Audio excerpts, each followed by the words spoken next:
शून्यकाल समाप्त। नियम 377 के अधीन मामलों को सभा पटल पर रखने हेतु माननीय सदस्यगण, नियम 377 के अधीन मामलों को सभा पटल पर रखा जाएगा। जिन सदस्यों को नियम 377 के अधीन मामलों को आज उठाने की अनुमति दी गई है और जो उन्हें सभा पटल पर रखने के इच्छुक हैं, वे 20 मिनट के भीतर मामले को पीठ व्यक्तिगत रूप से सभा पटल पर भेजें। केवल उन्हीं मामलों को सभा पटल पर रखा माना जाएगा जिनके लिए मामले का पाठ निर्धारित समय के भीतर सभा पटल पर प्राप्त हो गया हो। शेष को व्यक्तव्य माना जाएगा। बजट पर चर्चा। माननीय श्री चरण सिंह चन्नी जी।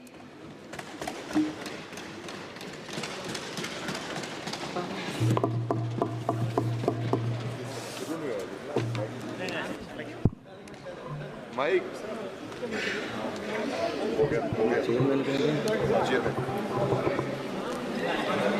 देश सेवा बर मोहे हैं, शुभ कर्मन ते कब हो ना डरूं, ना डरूं और सो जब जाए लरूं, निश्चय कर अपनी जीत करूं। माननीय चेयरमैन, मुझे लगता है कि जो ये सरकार वाले हैं 10 साल राज करके एग्जॉस्ट हो गए और अब इनके पास कोई आइडिया नहीं बचा है और कोई सिंसियरिटी भी नहीं है। कितनी महत्वपूर्ण चर्चा देश के बजट पे हो रही है और जब से चर्चा शुरू हुई है मैं देख रहा हूँ ना प्रधानमंत्री जी, ना होम मिनिस्टर, ना फाइनेंस मिनिस्टर। आप उस तरफ देखो, उस तरफ देखो, वो खाली कुर्सियों को देखो, ये खाली कुर्सियों को देखो। मंत्री जी बैठे हुए हैं आसपास में, ये खाली कुर्सियों को देखो। मंत्री बैठे हुए हैं, ये उनका इंतजार कर रही है कि कहाँ है हमारा फाइनेंस मिनिस्टर। ये सिंसियरिटी है इनकी मैडम। माननीय मंत्री जी बैठे हुए हैं, आप लोग थोड़ा सा शांति बना के रखिए। माननीय सदस्य बोल रहे हैं। 10% आदमी नहीं है वहाँ में। कहाँ है इनके मेंबर, कहाँ है प्राइम मिनिस्टर, कहाँ है होम मिनिस्टर, माननीय कहाँ सदस्य है हमारे वित्त मंत्री जिन्होंने बजट पेश किया और उनको हमने बताना है कि बजट में क्या नहीं दिया आपने और क्या दिया। ये सिंसियरिटी है। देश पूछ रहा है, हमारे सब लोग पूछ रहे हैं कि आपकी सरकार की सिंसियरिटी क्या है। स्पीकर साहब, माननीय चेयरमैन जी, मैं जब जीत कर आया सबसे पहले मैंने माननीय श्री अंबेडकर साहब की मूर्ति पे नमन करना चाहा। मैं वहां गया तो वहां मूर्ति नहीं है, वहां से उठाकर पीछे कर दी गई कहीं। लेकिन ये लोग समझ लें कि ये मूर्ति पीछे कर सकते हैं अंबेडकर साहब की, उनकी सोच पीछे नहीं कर सकते, ये उनकी सोच को मार नहीं सकते और उनको इस संविधान जो उन्होंने दिया है उसको बदल नहीं सकते। लोगों ने बता दिया इनको कि आप संविधान नहीं बदल सकते, पूरी मेजॉरिटी नहीं दी इसीलिए इनको। और इसलिए मैं ऐसा चाहूं राज में जहां मिले सभी को अन्न, छोट बड़ो सब सम बसे, रविदास रहे प्रसन्न। माननीय चेयरमैन जी, 22 तारीख को बजट पेश हुआ। मुझे बड़ी खुशी थी कि बजट में जा रहे हैं। पहली बार आया हूं सदन में। जलंधर के लोगों का धन्यवाद है जिन्होंने मुझे यहां खड़ा किया ले आकर, उन वोटरों का धन्यवाद है। मैं नए कपड़े डालकर आया कि बहुत कुछ मिलेगा आज देश में देखने को, बताने को। पंजाब में जाकर मैं और सारे एमपी हमारे प्रेस कॉन्फ्रेंस करेंगे कि देखो क्या क्या मिला। नए कपड़े मेले जैसे आया मैं। लेकिन यहाँ आकर खोदा पहाड़, लिकड़ा चूहा भी नहीं, कुछ नहीं मिला हमें। पूरा मतरई माँ वाला सलूक किया गया हमारे साथ। फेयर डिस्ट्रीब्यूशन ऑफ फंड्स नहीं हुआ। ये सरकार हर नागरिक को बराबर नहीं देख रही है। चश्मा राजनीति वाला लगाया हुआ है, राजनीतिक चश्मे से देखा गया है। अपनी सरकार बचाने का फिक्र है, कुर्सी को पकड़े हुए हैं, और ये बजट देश बचाने वाला नहीं है, सिर्फ अपनी सरकार बचाने वाला है। पंजाब में जो बाढ़ आई इनको दिखी नहीं। गरीब लोग जो मनरेगा में काम करते हैं, जिनको कांग्रेस की सरकार, मनमोहन सिंह जी सरकार ने गारंटी दी थी 100 दिन की, ये 100 से 101 भी नहीं कर सके, 200 नहीं कर सके। ये उनकी 400 दिहाड़ी, उनका जो वेज है वो बढ़ा नहीं सके। गरीब की कोई सुनवाई नहीं। इस बजट में पंजाब के लिए कुछ नहीं दिया गया। जलंधर इंडस्ट्री पंजाब की डूब रही है। जलंधर में लेदर इंडस्ट्री है, जलंधर में स्पोर्ट्स इंडस्ट्री है, वो डूब रही है। कुछ उसके लिए नहीं किया। हेल्थ के लिए कोई हॉस्पिटल नहीं दिया। स्मार्ट सिटी जलंधर डिक्लेयर किया हुआ है, वहाँ पानी गंदा आ रहा है, सड़कें खराब हैं, रेलवेज अंडरब्रिज की बात नहीं की। नशा, अभी राजा बड़िंग जी ने बोला नशा इतना फैल गया पंजाब में, लेकिन सुनवाई कोई नहीं। आदमपुर एयरपोर्ट का इन्होंने कहा था नाम, माननीय प्रधानमंत्री जी ने कहा था कि उसका नाम गुरु रविदास जी के नाम से रखेंगे, लेकिन आज तक नहीं। मैं वो भी मांग करता हूँ। बहुत शोर सुनते थे पहलू में दिल का, जब चीरा तो एक कतराए खून ना निकला। माननीय चेयरमैन जी, 24-25 के जो बजट में एस्टीमेट दिए गए हैं, उसमें 32 लाख करोड़ रुपए की आमदन दिखाई गई है और 48 लाख करोड़ रुपए का खर्चा दिखाया गया है। 16 लाख करोड़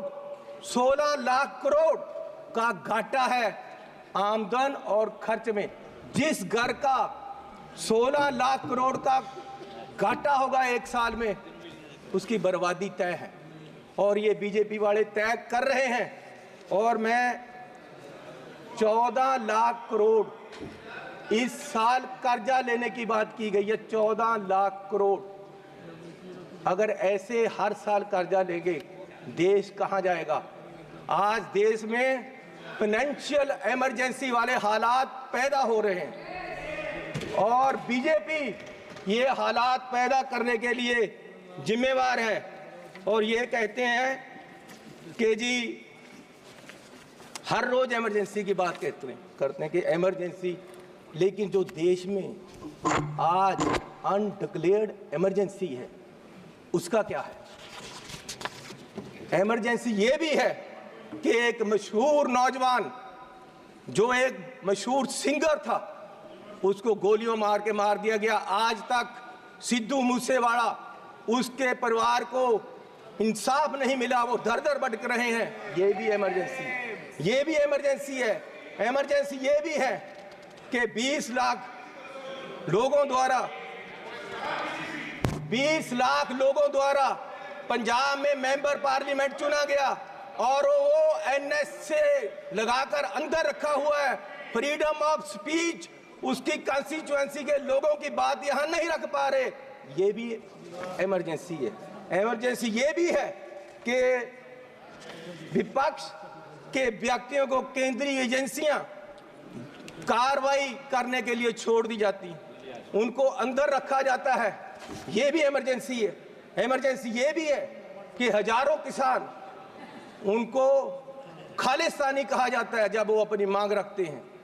अरे पंजाब कोई देश की धरती नहीं है, पंजाब हमारे देश की धरती है। हरियाणा में नेशनल हाईवे को पक्का जाम कर दिया है और किसान यहाँ तक नहीं आ पा रहे, उनको मिला नहीं जा रहा। ये भी इमरजेंसी है। इमरजेंसी ये भी है,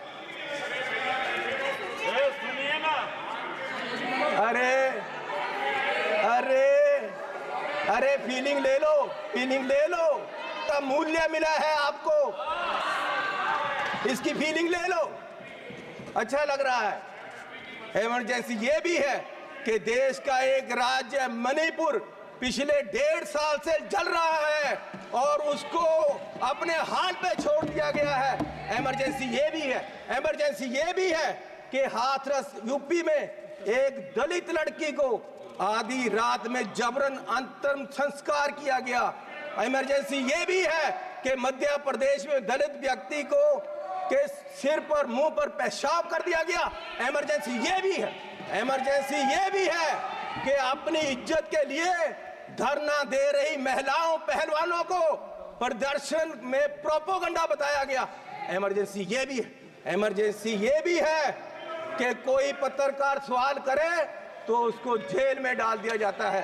इमरजेंसी ये भी है, इमरजेंसी ये भी है कि अपनी शिक्षा के लिए उतरे छात्रों को देशद्रोही बताया गया। इमरजेंसी ये भी है। किस इमरजेंसी की बात कर रहे हैं? सुन लो भैया, सुन लो, सुन लो। माननीय चेयरमैन जी, मैं पंजाब के एक गरीब परिवार से आता हूँ। मैं जब पैदा हुआ तो मेरी पढ़ाई सारी सरकार ने की। आज तक मैं यहाँ खड़ा हूँ तो ये कांग्रेस सरकार की रिजर्वेशन पॉलिसी और अंबेडकर साहब का दिया हुआ संविधान और जो हमें स्कॉलरशिप मिलता रहा, कांग्रेस पार्टी ने गरीबों को, बच्चों को जो स्कॉलरशिप दिया, उससे पढ़कर मैंने पीएचडी तक की पढ़ाई की है और ये देन कांग्रेस पार्टी की है। और जब बीजेपी सरकार 2014 में आई, सबसे पहले इन्होंने जो सबसे बुरा काम किया वो किया, स्कॉलरशिप में जो केंद्र का 90% हिस्सा था उसको 60-40 की रेशो पे ले आए और दलितों के पेट पे लात मारी सरकार ने। और आज भी फर्स्ट क्लास से लेकर 8th क्लास तक के स्कॉलरशिप जो गरीब लोगों के बच्चों को मिलते थे वो बंद कर दिए गए हैं इस सरकार द्वारा। ये दलितों के पेट पर लात मार रहे हैं। और मिनॉरिटी के भी फर्स्ट क्लास से 8th क्लास तक के स्कॉलरशिप इस सरकार के द्वारा बंद कर दिए गए। जब ये सरकार बनी 2014 में तो प्रधानमंत्री जी ने 2 मापदंड देश के सामने देश की इकोनॉमी को देखने के लिए रखे। एक रखा डॉलर की कीमत, दूसरा रखा पेट्रोल और डीजल की कीमत। और मैं आपको माननीय चेयरमैन जी ये बताना चाहता हूं कि पिछले 10 साल में डॉलर की कीमत 25 रुपये बढ़ गई है 10 साल में। और हमारे माननीय प्रधानमंत्री मनमोहन सिंह जी और कांग्रेस की सरकार में ये सिर्फ 13 रुपये बढ़ी थी, डबल बढ़ी है इस सरकार में। और मोदी जी उस समय बोले थे 14 में जब सरकार बनी नहीं थी, डॉलर की कीमत ज़्यादा होने से जो रुपया गिरा उसके बारे में मोदी जी ने उस समय बोला था क्या कारण है कि देश का रुपया पतला होता जा रहा है, ये जवाब देना होगा आपको। देश जवाब मांग रहा है, समझ नहीं आ रहा प्रधानमंत्री जी गिर रहे हैं या रुपया गिर रहा है। कभी कभी तो लगता है कि रुपए की और सरकार के बीच कंपटीशन चल रहा है कि सरकार ज्यादा गिर रही है या रुपया ज्यादा गिर रहा है। और मोदी जी ने कहा था जिस देश का रुपया कमजोर होता है उस देश की सरकार कमजोर होती है, उस देश का प्रधानमंत्री कमजोर होता है। मैं आज कहता हूं कि आज देश का रुपया कमजोर हो रहा है, आज देश की इकोनॉमी डूब रही है। क्या देश का रुपया कमजोर हो रहा है या प्रधानमंत्री जी कमजोर हो गए हैं या देश की सरकार कमजोर हो रही है? दूसरा, पेट्रोल की कीमतें इन्होंने कहा, प्रधानमंत्री जी ने 2014 में कि पेट्रोल की कीमतें बढ़ रही हैं और मनमोहन सिंह जी को कोई फर्क नहीं पड़ रहा, देश डूब रहा है। तो पिछले 10 सालों में पेट्रोल की कीमतें 23 रुपये बढ़ गई हैं। पिछले 10 सालों में पेट्रोल की कीमत, डीजल की कीमतें 35 रुपये बढ़ गई हैं, जबकि पिछले जो मनमोहन सिंह का समय था उससे क्रूड ऑयल की कीमत $20 प्रति बैरल कम हो गई है। तो मैं पूछना चाहता हूं कि ये पेट्रोल बढ़ रहा है या आपकी कंपनियों की, आपके आमदनियों की आमदन बढ़ रही है? क्या बढ़ा रहे हो? किसको दे रहे हो देश का पैसा? कहां जा रहा है पैसा? गरीब लूटा जा रहा है। माननीय चेयरमैन जी, आप गाड़ी फुल कराने जाओ, 50 लीटर तेल डलवाओ, 2000 रुपया सरकार को चला जाता है। 4 रुपये प्रति किलोमीटर हर व्यक्ति देश का गरीब सरकार को देता है चलने का। 1 किलोमीटर चलो 4 रुपये सरकार को गए, और सरकार 14 लाख करोड़ के घाटे में बैठी है, और फिर ये कहते हैं जी बजट में बहुत कुछ मिला। मैं एक एयरपोर्ट पे गया माननीय चेयरमैन जी, तो मुझे एक आदमी आया, उसने गुलदस्ता दिया, मेरा स्वागत किया, अभिनंदन है आपका। मैंने कहा भैया आप कौन हो, मेरा अभिनंदन क्यों कर रहे? बोले जी हम अडानी जी की तरफ से आपका स्वागत कर रहे। मैंने कहा भैया आप मेरा स्वागत क्यों कर रहे हो? बोले जी अब ये एयरपोर्ट हमारा है, अब हमें इसके मालिक हैं, 50 साल के लिए हमने ले लिया है। तो मैंने कहा यार चलो ठीक है, आपने ले लिया, आपका धन्यवाद। मैं जहाज में चला गया, जहाज में गया, वहां फिर मुझे बुक्के मिला। वो कहते जी आपका स्वागत है, हम कंपनी की तरफ से कर रहे। मैंने कहा यार इंडियन एयरलाइन का जहाज है, आप क्या कर रहे हो, आप कौन हो? बोले जी ये जहाज अब हमारी कंपनी का है, ये मोदी जी ने हमें बेच दिया है। तो मैं पूछना चाहता हूं कि क्या क्या बेचोगे, कितना बेचोगे देश को? मैं 7 एयरपोर्ट पे गया, जिनमें लखनऊ, अहमदाबाद, मैंगलोर, जयपुर, गुवाहाटी, त्रिवेंद्रम, मुंबई, ये 7 के 7 एयरपोर्ट अडानी जी की है। 50 साल के लिए उनको दे दिए गए हैं, उनका जो पुत्र है उसकी शादी में गिफ्ट कर दिए गए हैं, और हजारों करोड़ रुपए शादी पे लगा। मेरे लड़के की शादी गुरुद्वारा में हुई।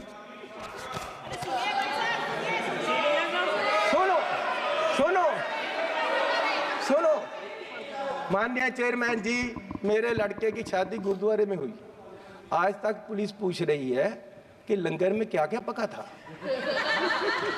दाल कितनी लगी थी, और जो लंगर बनाने वाला उसको कितने पैसे दिए गए। आज तक 2 साल से पुलिस पूछ रही है मुझे, और इस शादी में हजारों करोड़ रुपया लगा है, और प्रधान जी बुके लेकर जा रहे हैं, प्रधानमंत्री जी, और उनका स्वागत कर रहे हैं। गरीब को लूटा जा रहा है, गरीब के पास खाने के लिए पैसा नहीं है, और प्रधानमंत्री जी वहां बुके लेकर हजारों करोड़ की शादी में जा रहे। कोई बात नहीं, क्या क्या बेचोगे? सारे एयरपोर्ट, जहाज बेच दिए। आप देश की संपत्ति के कस्टोडियन हो, मालिक नहीं हो। आप इसको बेचने की गलती मत करो, देश बर्बाद करने की मत करो। आप अपने आप को स्टेट्समैन बोलते हो, आप अपने आप को देश के बहुत बड़े खैर ख्वाह बोलते हो, और देश को बेच रहे हो। गरीब आदमी कहां जाएगा एक दिन? प्रधान सेवक जो हार समझकर पहना था, गला अपना सजाने को, वो नाग बनकर बैठे हैं गला काट खाने को। माननीय चेयरमैन जी, ईस्ट इंडिया कंपनी आई, उन्होंने पहले व्यापार पे कब्जा किया, ईस्ट इंडिया कंपनी ने, और व्यापार के माध्यम से देश की सतह पे कब्जा कर लिया। इनमें और अंग्रेजों में कोई फर्क नहीं, सिर्फ कलर का फर्क है। ये भी पहले सतह पे काबज हुए, और फिर सत्ता के माध्यम से आज ये देश की राजनीति के माध्यम से पूरे देश के व्यापार पे अपने आदियों का कब्जा करा रहे हैं। सदस्य कंप्लीट और करें।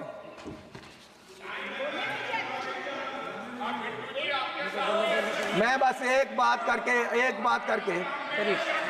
बोलिए बोलिए माननीय चेयरमैन जी, कोई बात नहीं, बैठ जाओ जी, बैठ जाओ। बिट्टू जी, आपके पिताजी शहीद हुए थे, माननीय सदस्य लेकिन जी, मैं आप आपको अपनी कह बात दूं वो उस कंप्लीट दिन करिए। नहीं मरे थे, वो उस दिन मरे जिस दिन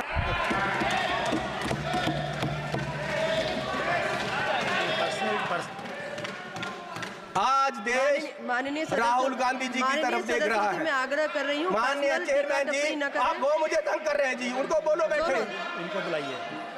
वो पंजाब से आए थे, इसका मतलब ये नहीं कि मुझे तंग करते रहे। माननीय सदस्य सुनील तत्पड़े माननीय जी, चेयरमैन जी, मैं आपसे निवेदन करना चाहता हूँ कि उन्होंने आप मेरा नाम लिया।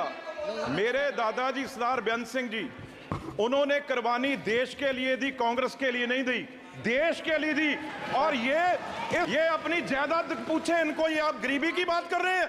वो कहाँ के हैं ये पहले बताएं भाई। सोनिया गांधी जी कहाँ के हैं? ये सबसे मीटू में, ये सारे केसों में ये सब ये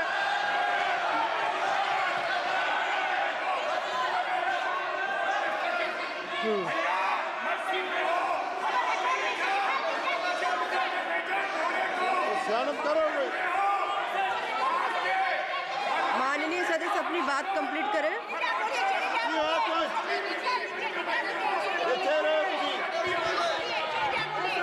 मैं बोलूंगा। माननीय चेयरमैन जी, आपका धन्यवाद। माननीय चेयरमैन जी, बैठो राजा। अरे बोलूंगा। उसको बिठाओ, अपने आदमी बिठाओ। माननीय चेयरमैन जी, मैं लास्ट बात करके बैठ जाना है, और मैं सिर्फ ये बात करना चाहता हूं कि आज, अरे सुनो भैया,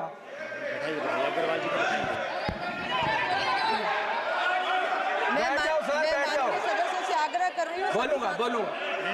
माननीय chairman ji, Madam, what is going on? Madam, ये क्या हो रहा है? उनको बोलने को नहीं दे रहे। Thank you very much honourable speaker साहब। एक मिनट कंक्लूड कर लें। स्पीकर साहब, आपने जैसा बोला है, हम आपका सम्मान करना हमारी ड्यूटी है और हम करेंगे। और आप हाउस के कस्टोडियन हो, आपकी हर बात पे माने।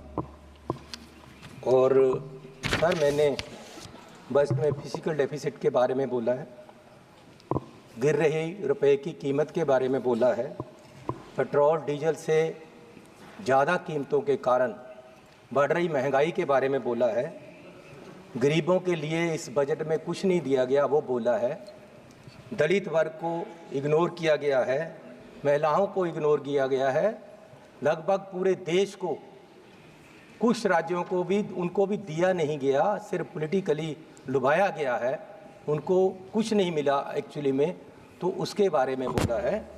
मैं पूरा कोशिश कर रहा हूं और कोशिश करता हूं और रहूंगा, जो बोलूंगा वो कानून के दायरे में रहकर। पिछले माननीय स्पीकर साहब, आज देश श्रीमान राहुल गांधी जी की तरफ देख रहा है। अलग अलग वर्ग के लोग उनको आकर मिल रहे हैं और अपनी समस्याएं बता रहे हैं।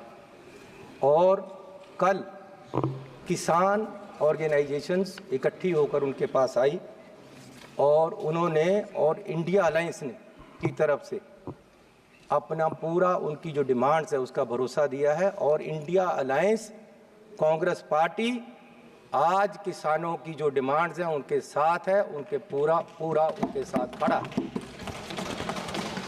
माननीय स्पीकर साहब, किसान मांग क्या रहे हैं? बजट में वो चीज़ें नहीं आई। किसानों से वादा किया गया था, जब यहाँ एजिटेशन हुआ जिसमें 736 लोग मरे, शहीद हुए, पंजाब सरकार, कांग्रेस की सरकार जिसमें मैं मुख्यमंत्री था, 736 परिवारों को नौकरियां दी गई। जितने लोग एजिटेशन में मरे सबको हमने नौकरी दी और साथ में 5 लाख रुपया उनके परिवारों को कंपनसेट किया। लेकिन आज तक केंद्र सरकार ने उनकी तरफ देखा तक नहीं। माननीय स्पीकर साहब, आज किसान वो चीज मांग रहे हैं जिसकी केंद्र सरकार ने उनके साथ कमिटमेंट की है लिखती, कि हम आपको एमएसपी की लीगल गारंटी देंगे। क्यों नहीं दी जा रही? और किसान चाहता क्या है? ऑथेंटिकेट करें और एकदम गलत बोल रहे हैं, टोटली बेबुनियाद बात बोल रहे हैं। हवाई बातों के ऊपर लोगों को भ्रमित करने की कोशिश कर रहे हैं। जब धरना उठाया आपने लिख के इसको दिया, ऑथेंटिकेट करना आवश्यक है। ये गलत बातें बोल के लोगों को गुमराह करना, ये चलनी थी कांग्रेस और ये इंडिया अलायंस की रोज की इनकी कहानी है। लोगों को गलत बोल के लोगों को भ्रमित करना इन लोगों ने, और बेबुनियाद बातों के अलावा इनके पास और कुछ नहीं है। इनको तुरंत ऑथेंटिकेट करना चाहिए और माफी मांगनी चाहिए कि गलत बातें बोलकर, पूरी बेबुनियाद बातें बोलकर हमारे मेहनती किसानों को, हमारे अन्नदाताओं के साथ ये अन्याय कर रहे हैं। पहले ये बताएं। स्पीकर साहब, मेरा स्पीकर, कोई बात नहीं। स्पीकर साहब, अगर देश का किसान जो देश का अन्नदाता है, जिसने आजादी के बाद देश को अन्न से भरपूर किया है, अगर देश का अन्नदाता, सर आप बैठ जाइए प्लीज। अगर देश का अन्नदाता आज गरीबी की हालत में चाहता है कि उसका कर्ज माफ हो, तो उसमें क्या गलत मांग रहा है वो? क्यों उनका कर्जा माफ नहीं हो रहा? आप पूंजीपतियों का कर्जा लाखों करोड़ माफ करते हो, उनका 5-5, 10-10 लाख, 2-2 लाख आप कराया गरीब मजदूर और किसान का क्यों नहीं करते हो? मैं ये इनसे पूछना चाहता हूँ, इसमें क्या आपत्ति है? और स्पीकर साहब, अभी राहुल जी ने कहा था कि आप किसानों को खालिस्तानी कहते हो। मैं बताता हूँ, 4 NSA लगाकर 4 किसानों को इसलिए अंदर कर दिया गया कि वो धरने पे बैठे थे। क्या ये खालिस्तानी कहने वाली बात नहीं है? और स्पीकर साहब,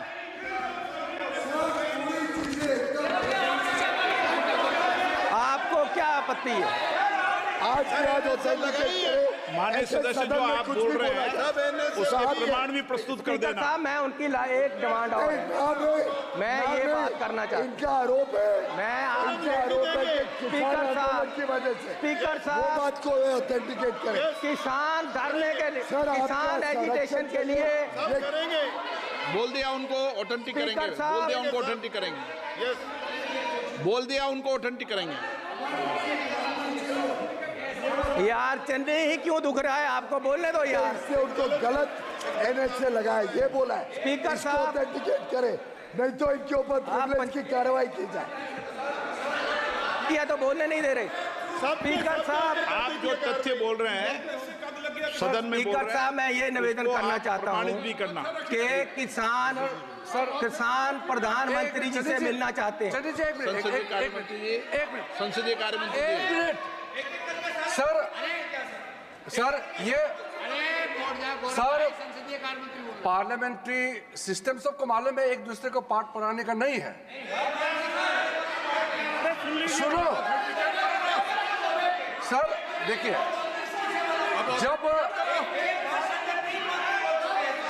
जब मेंबर बोल रहे हैं, जब एक मेंबर बात बोल रहे हैं और वो गलत अगर बात बोलता है, यहाँ सब एक मंत्री, कैबिनेट मिनिस्टर जो मंत्रालय को संभाला और संबंधित विषय को जानकारी रखता है, उन्होंने बोला कि अगर आपने एलिगेशन लगाया उसको ऑथेंटिकेट करना चाहिए। उसमें ये क्यों खड़े हो गए? मुझे समझ में नहीं आया।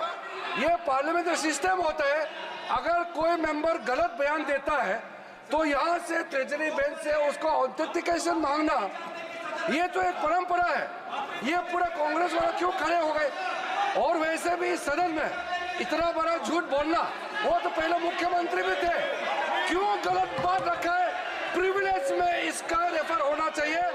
इन्होंने गलत बात इस सदन में रखा है और गुमराह करने का कोशिश किया है, ये गलत बात है। इसको बीजेपी और पूरे सदन की ओर से मांग करता हूँ कि प्रिविलेज में मैटर रेफर होना चाहिए। ऐसा सदन को गुमराह हवा में बात करके आप सदन को आप गलत डायरेक्शन में नहीं ले जा सकते हैं, गलत बात नहीं बोल सकते यहाँ पे। स्पीकर साहब, किसान प्रधानमंत्री जी को सरकार को मिलना चाहता है। वो पंजाब से चले हैं और उनको 1 मिनट आपके बोल। अरे भैया बैठ जाओ।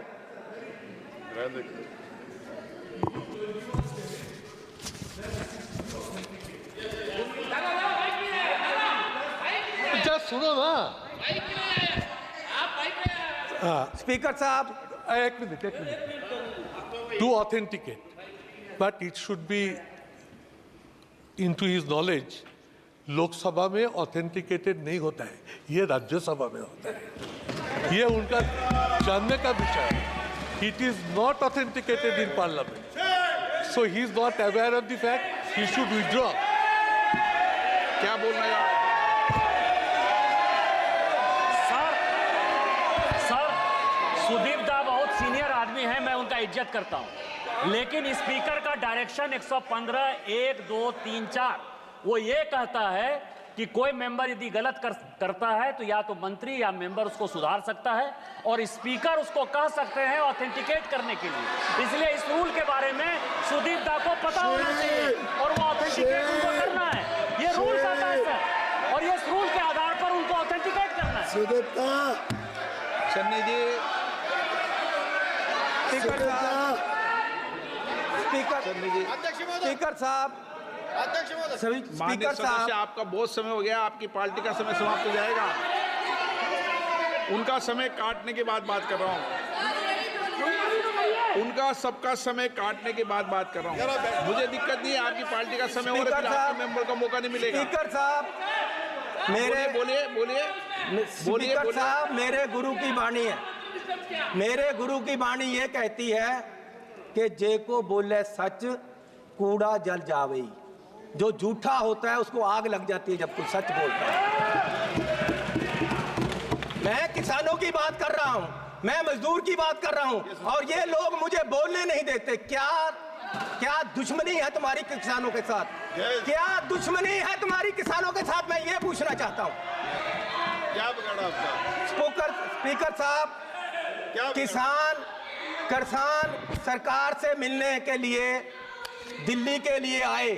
ये बजट का विषय नहीं है सर, बजट का विषय इसलिए है कि हमें कर्जा माफी चाहिए, उसके लिए मैं बोल रहा हूँ। सदन में चर्चा बजट पे बोल रहा हूँ कि कर्जा माफी चाहिए, और जो लोग यहाँ कोई किसे मिले नहीं मिले ये तो मेरी स्पीकर साहब, मैं ये कह रहा हूँ, मुझसे मिलना मैं ये नहीं कह रहा हूँ कि आप, मैं ये कह रहा हूँ कि हमारा रास्ता, क्या हम हिंदुस्तान में नहीं है पंजाबी के हरियाणा में पक्का बैरिकेड लगा दिया गया कंक्रीट का, और किसानों को दिल्ली तक नहीं आने दिया जा रहा है। और हरियाणा पुलिस ने किसान के गोली मारकर सामने से मारा है, आज तक कोई कार्रवाई नहीं हो रही है।